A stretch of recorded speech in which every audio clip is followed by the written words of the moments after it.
1960 அது முதல் இந்திய சுதந்திர போர் வந்த காலத்தில் முடிந்த காலத்தில் வெள்ளைக்காரன் முதலாக அந்த 124A தேச துரோக வழக்கு என்று சொல்லக்கூடாது, இப்பொழுது அதை அரசு துரோக வழக்கு எனஸ்டே அப்படின்றதான் பயன்படுத்துகிறாங்க. ஆனால் முன்னாடி மொழிபெயர்ப்பு எனக்கு தெரிஞ்சு ஒரு 15 ஆண்டுகளுக்கு முன்னாடி வரைக்கும் அதை சரியான மொழிபெயர்ப்பு அதுதான் நினைக்கிறேன். ராஜதுரோக வழக்குன்னு சொல்லுவாங்க. சொல்லும்போது ராஜதுரோக வழக்குன்னு சொல்லுவாங்க. அது உண்மையில் இன்றைக்கு இருக்கக்கூடிய இந்த ஆட்சியாளர்கள் தங்களை ஒரு ராஜாக்களாக கருதி கொண்டு அந்த தங்களுக்கு எதிராக சதி செய்வதைத்தான் இவர்கள் தேச துரோகம் என்று சொல்லுகிறார்கள். நாம் அந்த வார்த்தையை பயன்படுத்தக்கூடாது என்று நினைக்கிறேன். உண்மையிலேயே தேசத்திற்கு நாம் துரோகம் நினைத்தது கிடையாது. இந்த அரசு மக்கள் விரோத அரசாக இருக்கும் பொழுது இந்த அரசுக்கு எதிராக போராடுவதற்கு, அந்த அரசுக்கு எதிராக பேசுவதற்கு, அரசுக்கு எதிராக எழுதுவதற்கு நமக்கு அடிப்படை உரிமை வழங்கப்பட்டிருக்கிறது. அந்த உரிமையை மறுக்கக்கூடிய ஒரு கருப்பு சட்டம் தான் இந்த 124A என்று சொல்லக்கூடிய இந்த செடிசன் வழக்கு. இந்த வழக்கு 1860 வெள்ளைக்காரர்கள் கொண்டு வந்ததனுடைய பின்னணி அன்றைக்கு முதல் இந்திய சுதந்திர போர் நடந்து முடிந்த காலகட்டம். இந்தியாவெங்கும் பல்வேறு எழுச்சிகள் வெள்ளைக்காரர்கள் ஆட்சிக்கு பின்னே எழுந்து வந்திருந்த காலகட்டம். அந்த எழுச்சியை அடக்குவதற்காக அவர்கள் கொண்டு வந்தது தான் இந்த சட்டம். அந்த சட்டத்தில் பகத்சிங் கைது செய்யப்பட்டிருக்கிறார், காந்தி கைது செய்யப்பட்டிருக்கிறார், நேரு கைது செய்யப்பட்டிருக்கிறார், ஜின்னா கைது செய்யப்பட்டிருக்கிறார். இன்றைக்கு இருந்த அனைத்து தலைவர்களும் இந்த வழக்கில் கைது செய்யப்பட்டவர்கள் தான். அதற்கு பின்பு நாங்கள் இந்த 1947 வெள்ளைக்காரர்கள் விரட்டி அடித்த பின்பு நாங்கள் இந்த சட்டத்தை விலக்கிக் கொள்வோம் என்று சொன்ன இந்திய அரசு இதுவரை அதை விளக்கவில்லை. இதுவரை தனக்கு எதிராக போராடக்கூடிய மக்களுக்கு எதிராக அதை பயன்படுத்தி கொண்டுதான் இருக்கிறது. மக்கள் தங்களுடைய உரிமைகளுக்கு எதிராக எங்கெங்கெல்லாம் போராட்டத்திற்கு வருகிறார்களோ அங்கெல்லாம் இதை பயன்படுத்தி கொண்டுதான் இருக்கிறது. 1920 கிட்டத்தட்ட உலகம் முழுவதும் அன்றைக்கு இந்த முதல் உலகப் போர் நடந்து முடிந்த காலகட்டம். உலகம் முழுவதும் பல்வேறு கொந்தளிப்பான சூழல். 1920 அன்றைக்குத்தான் இந்த ரவுலட் சட்டம், ரவுலட் என்று ஒரு வெள்ளை அதிகாரியால் கொண்டு வரப்பட்ட சட்டம், anarchist and revolutionaries criminal act. அந்த சட்டம் கலகக்காரர்கள் புரட்சியாளர்களுக்கு எதிராக குற்ற நடைமுறை சட்டம் தான் அந்த ரவுலட் சட்டம். அந்த சட்டம் அன்றைக்கு யாரெல்லாம் வெள்ளை ஆட்சிக்கு எதிராக போராடினார்களோ அவர்களுக்கு எதிராக பயன்படுத்துவதற்காக கொண்டு வரப்பட்ட சட்டம். அதற்கு பின்பு 1947 பின்பு இன்றைக்கு இருக்கக்கூடிய ஆட்சியாளர்கள் எவ்வளவு சட்டங்களை கொண்டு வந்திருக்கிறார்கள் நமக்கு தெரியும். இங்கே தடா சட்டம் கேள்விப்பட்டிருக்கோம், பொடா சட்டம் கேள்விப்பட்டிருக்கோம், UAPA சட்டம் கேள்விப்பட்டிருக்கோம். UAPA இன்னைக்கு கொண்டு வரப்பட்டதல்ல, இன்றைக்கு இருக்கிற BJP அரசால் கொண்டு வரப்பட்டதில்லை. UAPA 1967 கொண்டு வரப்பட்ட சட்டம். 1967 இன்றைக்கு நக்சல்வாரி இயக்கம் தோன்றிய காலகட்டம். இங்கே பல்வேறு புரட்சிகர இயக்கங்கள், மக்கள் உரிமைகளுக்கான இயக்கங்கள் ஆங்காங்கே, இங்கே தமிழகத்தில் இந்திய எதிர்ப்பு போராட்டம், இப்படி இந்தியா முழுவதும் பல்வேறு போராட்டங்கள் நடைபெற்று கொண்டிருந்த காலகட்டம். அன்றைக்கு இந்த அரசால் அப்படியே அந்த ரவுலட் சட்டத்தினுடைய சரத்துகளை அப்படியே எடுத்துக்கொண்டு புதுசாக பேர் மட்டும் வச்சாங்க. UAPA அன்லாஃபுல் அசம்பிளிங் அப்படின்னு சொல்லிட்டு அந்த சட்டத்தை அதே சரத்துகளை கொண்டு வந்த சட்டம் தான் இந்த UAPA சட்டம்.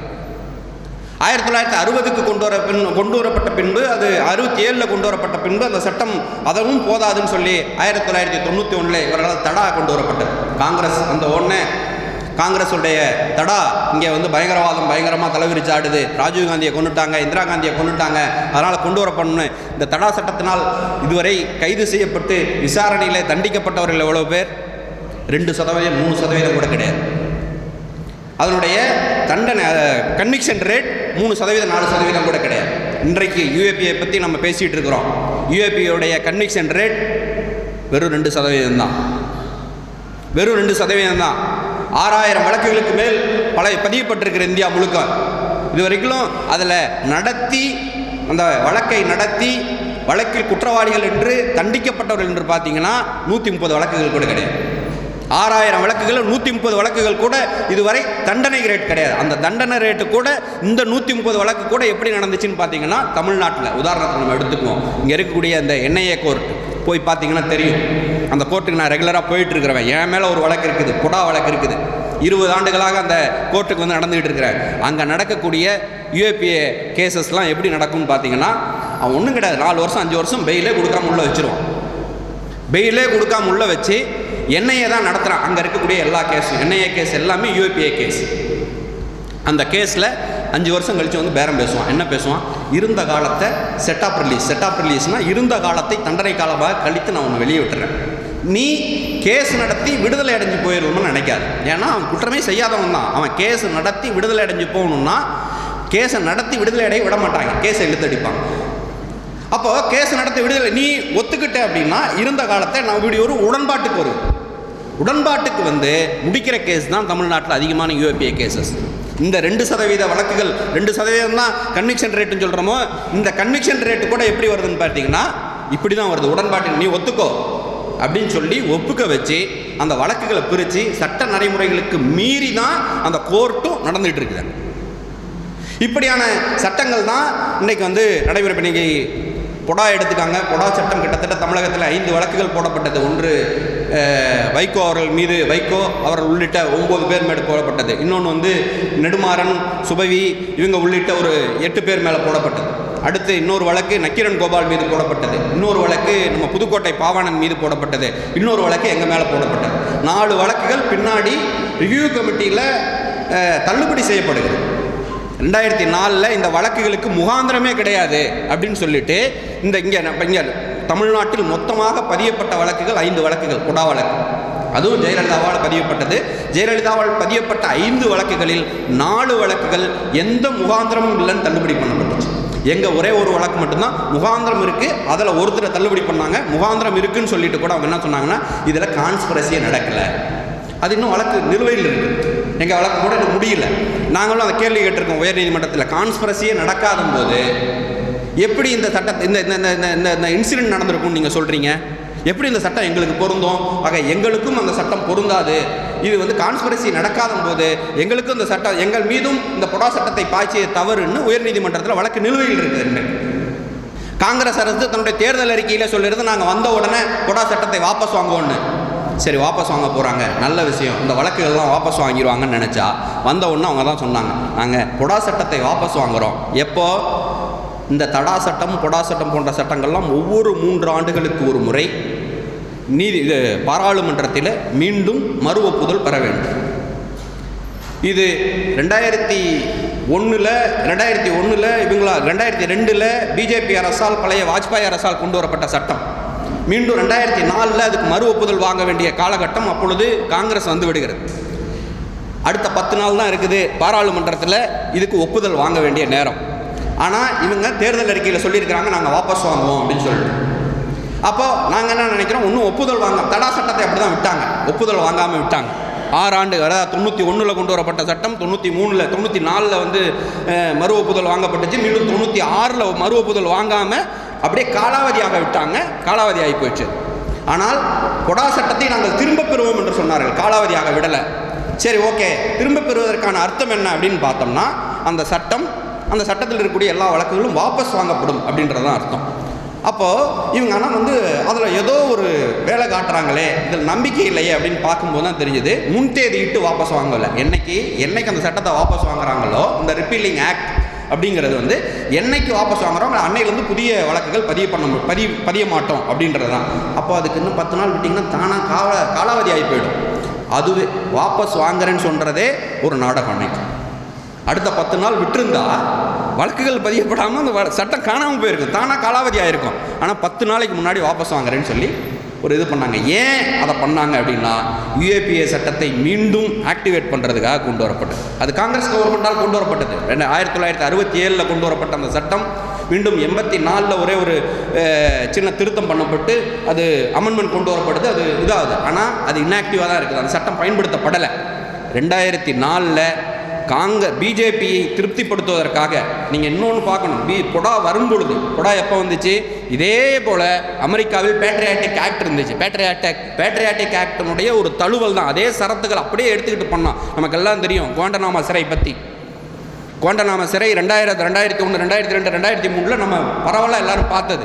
இந்த இரட்டை கோபுர தாக்குதல் வழக்குக்கு பின்பு உலகம் முழுவதும் இவர்கள் பயங்கரவாத அச்சுறுத்தலில் இருப்பதாக ஒரு தோற்றத்தை காட்டி இவர்கள் ஆப்கானை அளித்தார்கள், ஈராக்கை உள்ளே புகுந்து சூறையாடினார்கள், உலகம் முழுக்க இஸ்லாமிய மக்களை சூறையாடினார்கள், உலகம் முழுக்க இருக்கக்கூடிய போராடக்கூடிய ஜனநாயக இயக்கங்களை சூறையாடினார்கள், இடதுசாரி இயக்கங்களை சூறையாடினார்கள், தேசிய விடுதலை இயக்கங்களை தடை செய்தார்கள். உலகம் முழுக்க ஐநா சபையின் வழிகாட்டுதலால் கொண்டு வரப்பட்ட சட்டம் அது. எல்லா நாடுகளும் கொண்டு வந்த அதனுடைய தழுவல் தான் பொடா சட்டம். இங்கே இன்றைக்கு பொடா சட்டத்தை வாபஸ் வாங்கும்போது இவன் ஐநாவையும் அமெரிக்காவையும் மற்ற நாடுகளையும் திருப்திப்படுத்த வேண்டியும் இருந்துச்சு காங்கிரஸ். அப்போ தான் இல்லை அந்த பொடா சட்டத்தை நாங்கள் பேருக்கு தான் வாபஸ் வாங்குகிறோம், அந்த சரத்துகள் அப்படியே யூஏபிஏல மீண்டும் கொண்டு போய் சேர்க்குறோன்னு எதெல்லாம் பொடா சட்டத்தால் தடை செய்யப்பட்ட இயக்கமாக இருந்ததோ அதெல்லாம் யூஏபிஏயின் கீழ் தடை செய்ததாக மாற்றணும். எந்தெந்த சரத்துகள் இதில் பொடாவில் வந்து நீங்கள் 30 நாள் கஸ்டடி வச்சுக்கலாம், 180 நாள் வந்து நீங்கள் பெயில் கொடுக்கறதுக்கு வந்து குற்றப்பத்திரிகை தாக்கல் செய்கிறதுக்கு 180 நாள் வச்சுக்கலாம். அது மற்றதெல்லாம் 90 நாள் வச்சுருந்தா நீ 150 நாள் வச்சுக்கலாம். இப்படி அதே போல் போலீஸோடைய விட்னஸ் செல்லும். அதற்கு முன்னாடி ஐபிசியில் விசாரிச்சிங்கன்னா போலீஸ் விட்னஸ் செல்லாது. இந்த சரத்துகள் அத்தனையும் பொடா சட்டத்தில் என்ன கொண்டு வந்தானோ அது அப்படியே யூஏபிஏல மாற்றணும். அதற்கு பின்பு இன்னைக்கு பிஜேபி என்ன கொண்டு வந்திருக்கான் அப்படின்னா இன்னும் புதுசாக அதில் கொண்டு வந்திருக்கான். அதற்கு முன்னாடி தடை செய்யப்பட்ட இயக்கங்களை சார்ந்த நபர்கள் தான் பயங்கரவாதிகள் அறிவிக்கப்பட முடியும்.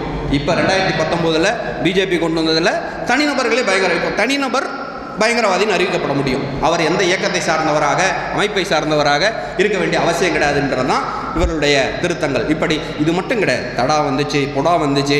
இன்னைக்கு முன்னர் தோழர் பேசும்போது பேசும்போது அவங்க சொல்லியிருந்தாங்க ஆர்ம்டு ஸ்பெஷல் பவர் ஆக்டை பற்றி. ஆர்ம்டு ஸ்பெஷல் பவர் ஆக்டுக்கு எதிராக கிட்டத்தட்ட பல வருடங்கள் உண்ணாவிரதம் இருந்த இவங்களை தெரியும் நமக்கு. வடகிழக்கில்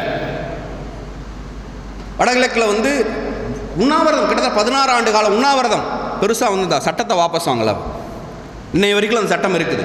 எங்கே அது என்ன சொல்லுது அந்த சட்டம்? மாநில அரசின் உரிமையில் இருக்கக்கூடிய சட்ட ஒழுங்கு பிரச்சனையை மத்திய அரசு நேரடியாக கையில் எடுத்துக்கும். நேரடியாக சிஆர்பிஎஃப் இங்கே வந்து ஆட்சியை நடத்துவான். இங்கே போலீஸ் உட்பட வழக்குகள் அவன் போடுவான். நீங்கள் இந்த வருடம் முழுக்க இங்கே கர்ஃப்யூ அறிவிக்கப்படும். நாம் இந்த கர்ஃப்யூ இந்த பேண்டமிக் காலத்தில் பார்த்தோம் ஒரு ஊரடங்குனா எப்படி இருக்கும் அப்படின்னு சொல்லிட்டு. இன்றைக்கி வடகிழக்குலேயும் காஷ்மீர்லேயும் மக்கள் பல ஆண்டு கணக்காக அப்படி தான் இருந்துகிட்டு இருக்கிறாங்க. இந்த ஸ்பெஷல் பவர் ஆக்ட் அமுல்படுத்தப்பட்ட காலத்திலேருந்து இன்றைக்கி என்ஐஏன்னு ஒன்று கொண்டு வந்திருக்கிறான். என்ஐஏ என்ன சொல்லுது? என்ஐஏ மாநில அரசின் உரிமையை பறிக்கக்கூடிய ஒன்று. சட்ட ஒழுங்குன்றது, காவல்துறை உரிமைன்றது மாநில அரசு கையில் இருக்குது. இன்றைக்கி நாங்கள் ஒரு யூஏபிஏ வழக்குக்காக உளவுத்துறை இவரை போய் பார்க்க போகிறோம். நீங்கள் எப்படி வந்து யூஏபிஏ போட்டிங்க? ஒரு சாவுக்கு போனதுக்கெல்லாம் வந்து யூஏபிஏ போடுவீங்களா? ஒரு சாவு அட்டன் பண்ணதுக்கெல்லாம் யூஏபிஏ போடுவீங்களான்னு கேட்டதுக்கு அவர் சொல்கிறார். அப்போ வந்து கேட்குறோம், இந்த என்ஐஏவுக்கு எப்படி சார் இந்த கேஸை வந்து மாற்றுறீங்க அப்படின்னு கேட்டது, இல்லைங்க எந்த யூஏபிஏ கேஸாக இருந்தாலும் அந்த எஃப்ஐஆரை நாங்கள் என்ஐஏவுக்கு அனுப்பிடணும். இந்த கேஸை எடுத்துக்கிறதா இல்லையான்னு என்ஐஏ முடிவு பண்ணுவோம். என்ஐஏ முடிவு பண்ணுவோம். இன்றைக்கி வந்து எவ்வளவு என்ஐஏ வழக்குகள் துபாயில் எங்கேயோ இருந்தாங்க. ஒரு 10 பேர் இங்கேருந்து புலம்பெயர்ந்த தொழிலாளர்களாக துபாய்க்கு போய் வேலை பார்த்துட்டு இருக்காங்க. அவங்க இஸ்லாமியர்களாக இருக்கிறார்கள்ன்ற ஒரே காரணம், அங்கே துபாயில் உட்காந்து இந்தியாவை சிதைப்பதற்காக சதி செய்தார்கள்னு அங்கேருந்து 25 பேரை வழக்கு போட்டு இங்கே கொண்டு வரோம். இங்கே கொண்டு வந்து வழக்கு இங்கே நடந்துகிட்டு இருக்குது. அந்த வழக்கில் முழுமையாக விசாரணை நடத்தப்படலை. அந்த வழக்கு முழுமையாக விசாரணை நடத்தப்படாமல் சிறையில் இருந்துகிட்டு இருக்கிறாங்க. பிணை வழங்கப்படலை. பிணை ஒருத்தர் எடுத்துகிட்டு வராருன்னா இன்னொரு அடுத்த பொய் வழக்கில் நீ ஒழுங்காக கேஸை ஒத்துக்கோ, கேஸ் நடத்த கோஆப்ரேட் பண்ணு, இல்லை அப்படின்னா உன் மேலே அடுத்தடுத்த பொய் வழக்குகள் போட்டுக்கிட்டே இருக்கணும். மீண்டும் மீண்டும் கைது செய்து உள்ள வைத்துட்டு இருக்கிறாங்க. இப்படி தொடர்ச்சியாக இந்த சட்டங்கள் வெறும் யூஏபிஏ மட்டும் கிடையாது, என்ஐஏ கலைக்கப்பட வேண்டும், யூஏபிஏ சட்டம் திரும்ப பெறப்பட வேண்டும். இங்கே இருக்கக்கூடிய போன முறை காங்கிரஸ் எப்படி அந்த விஷயத்தை சொன்னாங்கன்னு தெரியல. கடைசியாக அந்த தேர்தல் அறிக்கையில் சொல்லியிருந்தாங்க, பாராளுமன்றம் நாங்கள் வந்தால் இந்த 124A நீக்குவோன்னு. கடந்த முறை தான் கிட்டத்தட்ட 1947 அவங்களுக்கு 2021 வரைக்கும் காலம் தேவைப்பட்டிருக்கு இந்த வார்த்தையை சொல்வதற்கு. அவர்கள் 1947 முன்னாடி இருந்த காங்கிரஸ் சொன்ன இதை நடைமுறைப்படுத்துவோன்னு சொல்கிறதுக்கு அவர்களுக்கு வந்து 2021 தேவைப்பட்டிருக்கு. இந்த போன முறை தான் வந்து அவங்க அந்த தேர்தல் அறிக்கையில் குறிப்பிட்டிருந்தாங்க, நாங்கள் வந்தால் 124A நாங்கள் வித்ட்ரா பண்ணிக்குவோம் கட்டாயம் அப்படின்னு சொல்லிட்டு. ஆனால் அவர்கள் பேச்சை நம்பவும் முடியாது. எப்படி பொடா வாபஸ் வாங்குறேன்னு யூஏபிஏவை வச்சானோ அதே போல் இன்னொன்று வைக்கிறதுக்கு வாய்ப்பு இருக்குது. நாம் தான் தொடர்ச்சியாக போராடி நம்மளுடைய உரிமையை பாதுகாத்து கொள்ள வேண்டி இருக்கிறது. ஆகவே இந்த யூஏபிஏ சட்டமாக இருக்கட்டும், ஆர்ம்டு ஸ்பெஷல் பவர் ஆக்டாக இருக்கட்டும், NIAவாக இருக்கட்டும், இதற்கு எதிராக நாம் தொடர்ச்சியாக போராடி கொண்டே இருக்க வேண்டிய தேவை இருக்கிறது. அதற்காக ஒன்றிணைந்து களம் காணுவோம் என்று வாய்ப்புக்கு நன்றி கூறி விடைபெறுகிறேன். நன்றி, வணக்கம்.